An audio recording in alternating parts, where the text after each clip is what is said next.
Selamat datang di Perantara, program persembahan Kantor Berita Antara yang menjadi perantara Anda dengan cerita sebenarnya bersama saya, Putri Hanifah.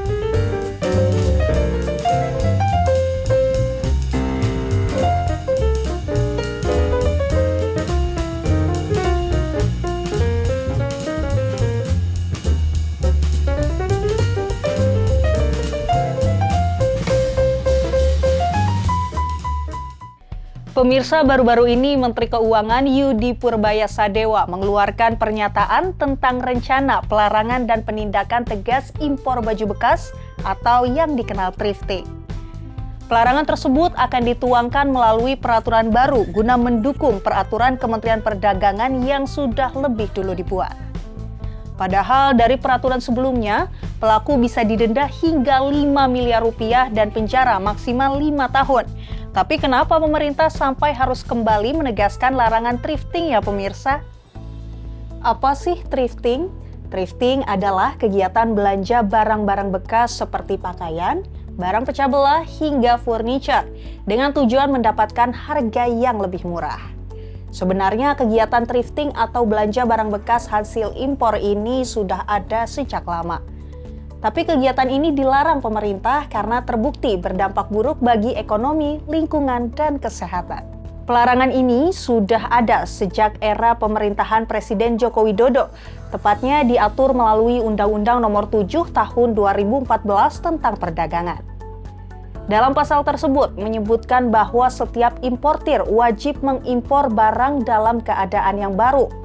Sedangkan untuk impor barang bekas hanya boleh dilaksanakan dalam kondisi tertentu yang telah ditetapkan oleh Menteri.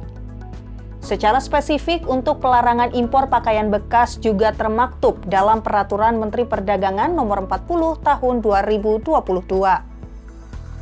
Namun sehubungan dengan rencana aturan baru yang dikeluarkan Menteri Purbaya, ia belum merinci nih pemirsa. Tapi ia menyebut Beleit itu akan memperkuat peraturan Menteri Perdagangan yang telah ada. Karena akan memuat beragam sanksi seperti denda atau pencabutan izin impor.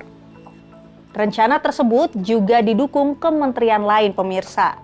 Terakhir ada Kementerian Perindustrian yang buka suara, yang mengancam memberikan sanksi tegas bagi pegawainya yang ketahuan terlibat impor pakaian bekas. Kewenangan Kemenperi itu berasal dari pemberian kewenangan oleh kementerian lain. Ya. Dan dari total HS yang diberikan kewenangan Kemenperi hanya 50%. 50%, bahkan 40% kan, saya balas ya. 44% dari HS. Nah, sementara produk tekstil yang banyak masuk ke Indonesia itu untuk semua kode HS. Pakaian bekas impor merupakan sasaran tembak baru Menteri Purbaya. Ia sebelumnya juga sempat mengatakan akan menertibkan barang-barang ilegal lain seperti rokok dan baja. Purbaya beralasan impor pakaian bekas merugikan industri tekstil dalam negeri dan berpotensi membahayakan kesehatan masyarakat. Pada kasus terakhir saja, pemerintah berhasil menggagalkan upaya penyelundupan sebanyak 19.391 bal pakaian bekas di Bandung dan Cimahi, Jawa Barat. Barang bukti yang berisi puluhan ribu pakaian bekas itu ditaksir bernilai 112,35 miliar rupiah, pemirsa. Angka tersebut belum seberapa jika dibandingkan dengan kerugian pangsa pasar di dalam negeri.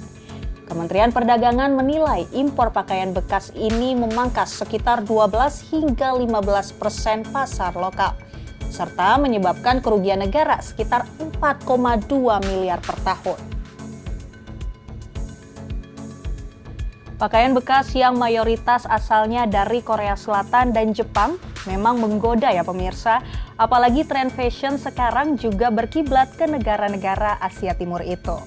Tapi tak bisa dipungkiri risiko lain juga mengintai. Dari aspek kesehatan ada potensi paparan penyakit menular yang dibawa kutu busuk hingga kutu rambut, lalu kontaminasi kuman dan jamur, serta bahaya paparan bahan kimia seperti pestisida, bahan pengawet, atau formaldehida yang menyebabkan iritasi kulit. Juga ada masalah pernapasan dan bahkan kanker. Di sisi lain, aspek lingkungan juga turut terdampak nih pemirsa dari berlimpahnya pakaian bekas, seperti meningkatnya sampah tekstil dan pencemaran pada tanah. Pemirsa, itu dia perantara untuk episode kali ini. Anda bisa menyaksikan tayangan ini di saluran UCTV, kanal YouTube Antara TV Indonesia, dan antaranews.com. Terima kasih telah menyaksikan. Saya Putri Hanifah, pamit undur diri. Sampai jumpa.